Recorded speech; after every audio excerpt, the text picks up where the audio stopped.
say is Mullin brothers at the Mullin estate here. Rockin' Rods guys having coffee. What's today's date? Today's March 20th. March 20th with the Mullin, the world famous 320. Rockin' Rod Mullin boys. Dad's in the background over here. Cheers, folks. Here's the coffee. Here's the coffee. Beer. This is beer time with the Mullins. I love it. Built this place. We were both still in high school, so this is like the original playground. You were the white hat, Dad?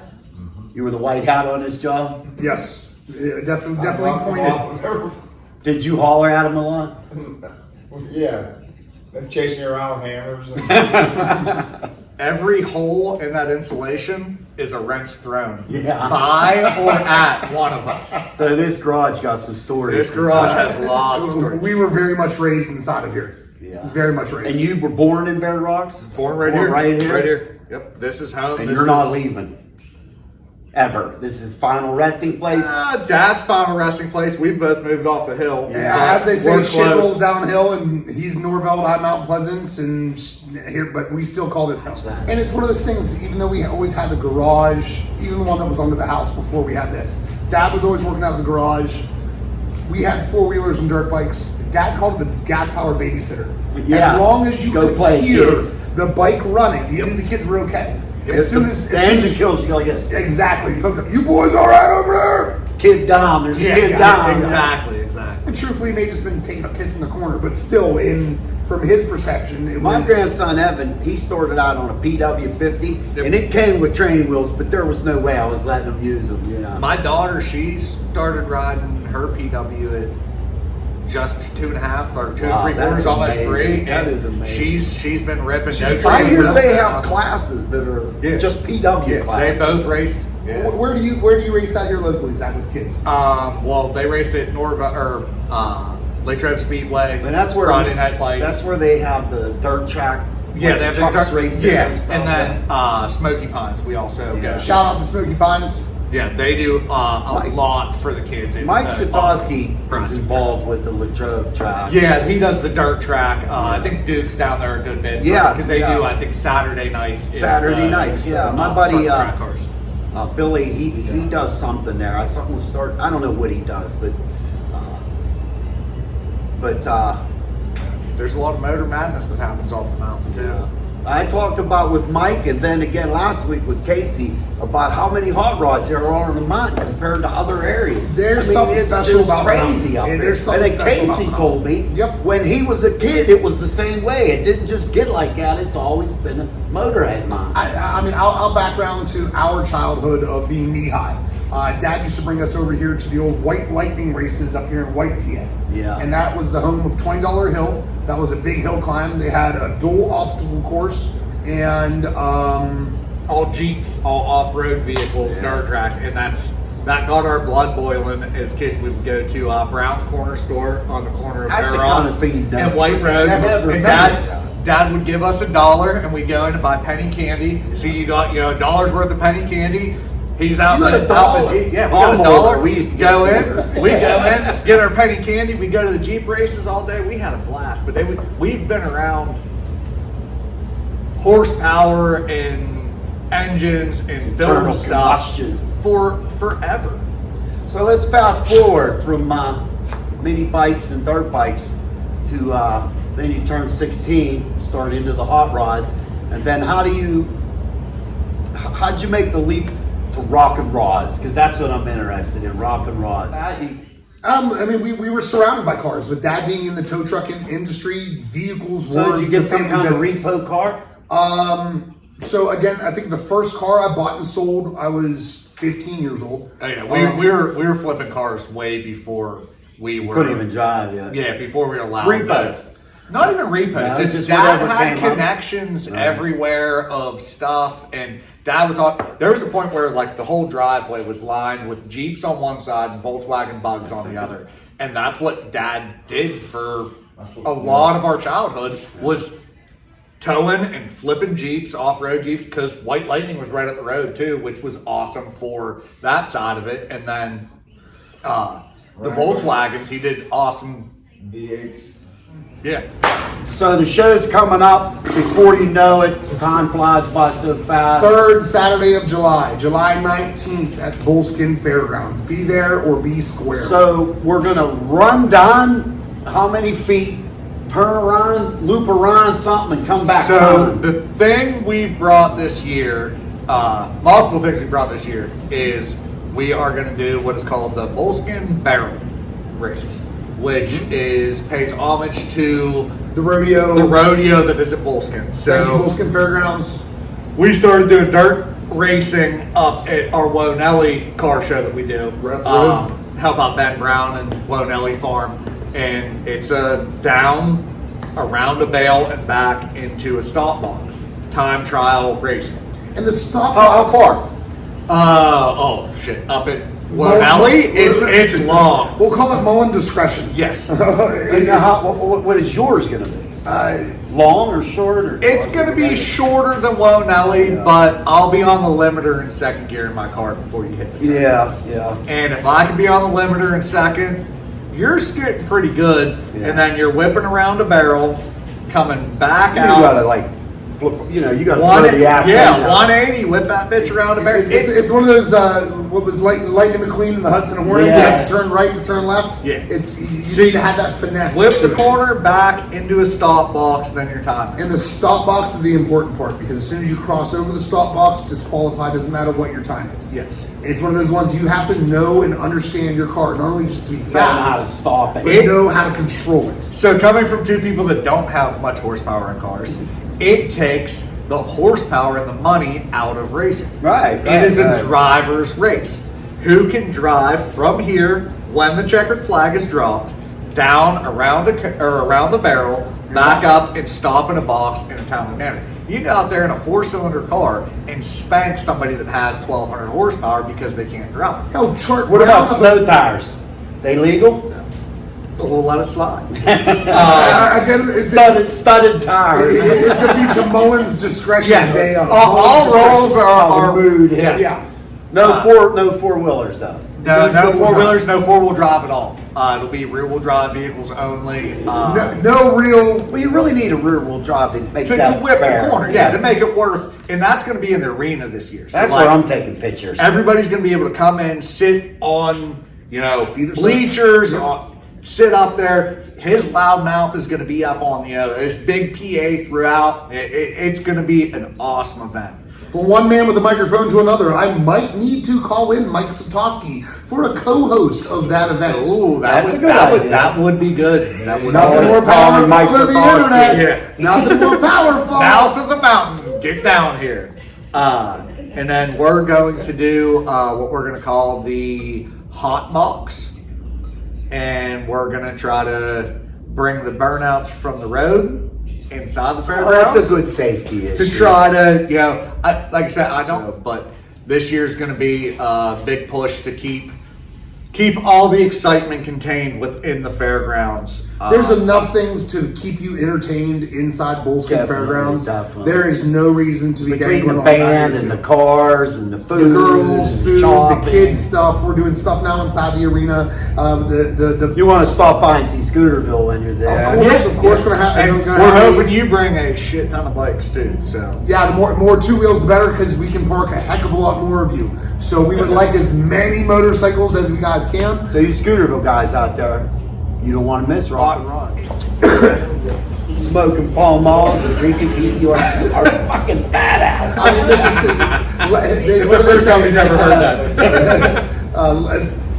What's the? Wait, between the chops, the Pall Malls, and hey, I'm just be sitting. I will say the one man that does have a better set of sideburns than me is the lead singer / harmonica player Yeah. of the Hucklebucks. Yeah, he's definitely got the chops. Ted's got my sideburns beat, and yeah, but I will forever know his chops. That's fine. So we've been talking a lot about rockin' rods. Everybody knows about it. I'm going to take a left turn and talk about some of the good works you guys are doing behind the scenes because of rockin' rod, or through rockin' rods. Yeah. Like North Carolina is one thing I read about. So our buddy JD Ames, him and a couple buddies came up with this idea of, we got to give back after the disaster they had down there. It was something. And those dudes he's an old military guy and just stepped right up into it, boots on the ground, I think is what it was called. Does he have a big truck of some kind? No, somebody was driving. So they rented the U-Haul, but we know them through Dad riding bikes. Is how we know JD and Mark and the whole the crew. Louisville Sportsmen Yes. up in Crager. We're going to talk about those guys. We'll get to that one. Yeah. So, but JD came up with this thing and he said, hey, I'm sick of the bullshit. I'm sick of, I don't care where you stand politically, whatever. I'm going down there Just and help people. I'm bringing stuff because we are human and that's what we're supposed to do. And we, from the grace of God, have an awesome Facebook following. Thank you, guys. I got on Facebook and said, hey, my buddy JD's doing this. Drop donations off at my house. Mark and Pam were advertising for it. Yeah, everybody was advertising for it in our The power of a like and share in today's world is insane. It's insane. You were able to change someone's. Well, here's what I was telling Mike Satosky about. I think not everybody, but most people want to give and want to support stuff like that, and they might not know what to do. But if you tell them, hey, we're doing this and you can contribute, they're like, I'm dying to do that. I don't need the Venmo. Go buy something, drop it off at the house, I'll come get it, whatever. But we dropped almost $1,000 out of the Rock and Rods budget to buy sleeping bags and tents, and you're changing somebody's life. And it's really cool because we have kids that are little. Like the oldest is 6, 7. So for them to go buy things, from thinking about 6-year-olds in my house. Right. So, but you give them the power to be able to help someone. I mean, you talked about earlier how the second coolest thing is watching you as a parent, watching the kid watch. The best thing is watching your kid give back and realize that at 2, 3, 4, 5, 6, 7 years old, they understand those people are in a worse place than I am. I don't need this toy. My kids were taking that comes from raising them right. Yeah, but they learned that from you guys. I never once said anything to my kids what all the stuff in the garage was. You don't have to say it, you're living it. And there's a video that JD had shared that I sent him of my boy laying in bed going, Mom, tomorrow I'm going to go through my toys and I want to give them to the kids in North Carolina.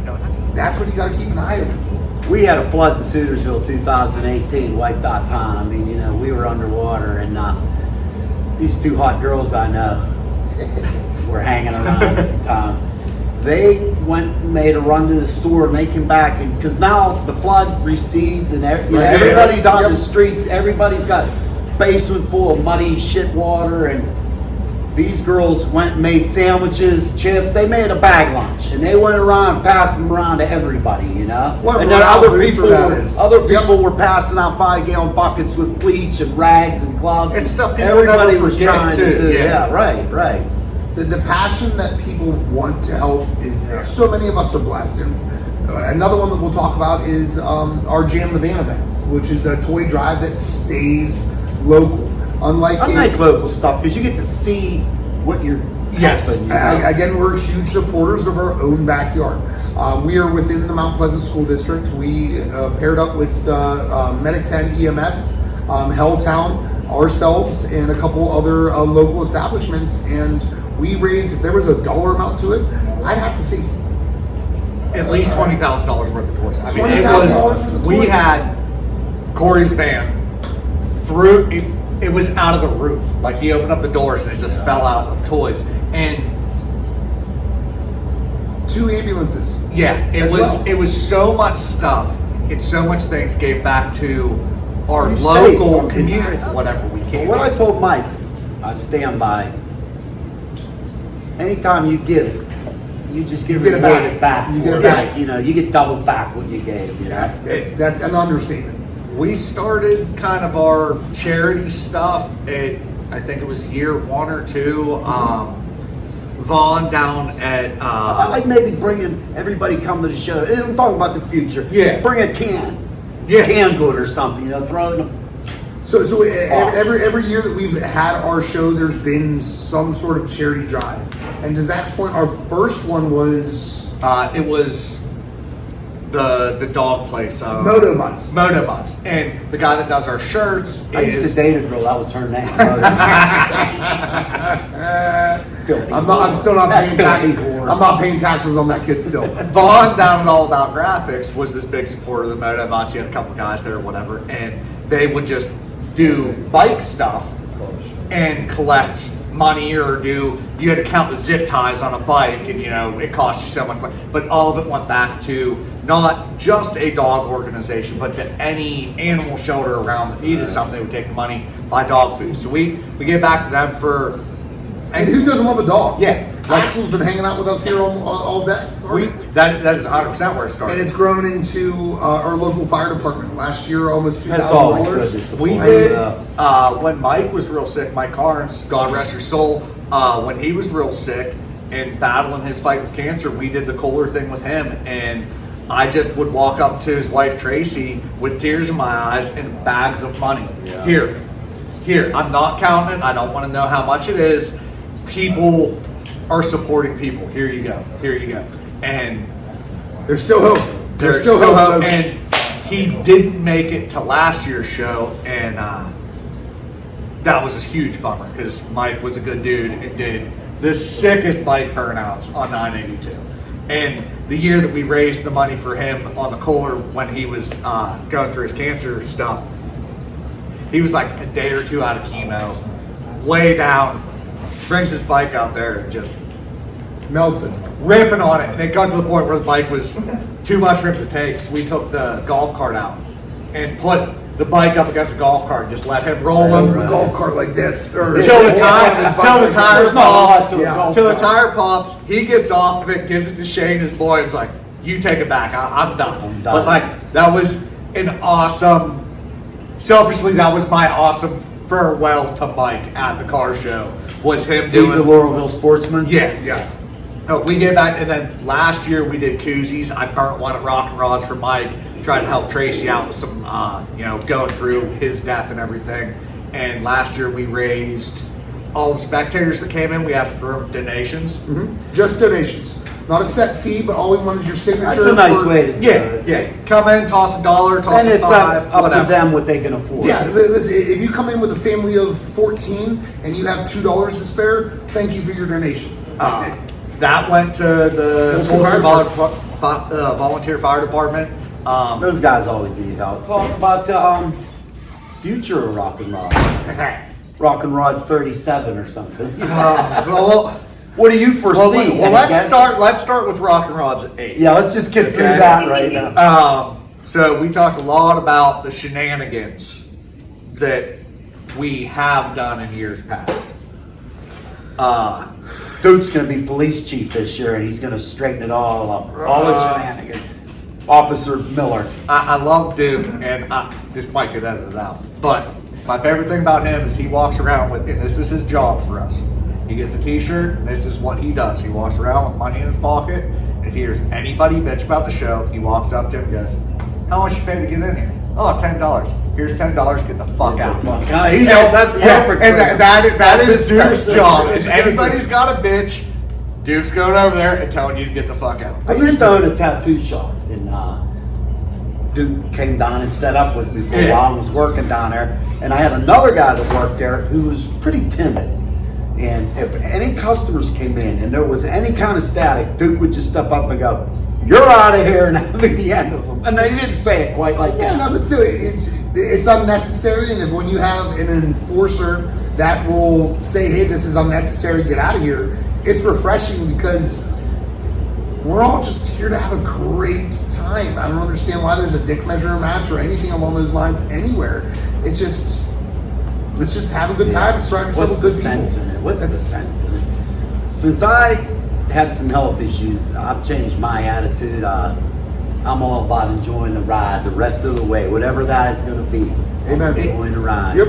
If you would ask me the day before Rock and Rods if I would do it again, I would tell you absolutely not. Yeah, that's when it's. If you or would the ask- day after. If you would ask me the halfway through or the day after, I would do it for 100 years. It's the build up to it. Then that's the anxiety. It's so much, and then a lot.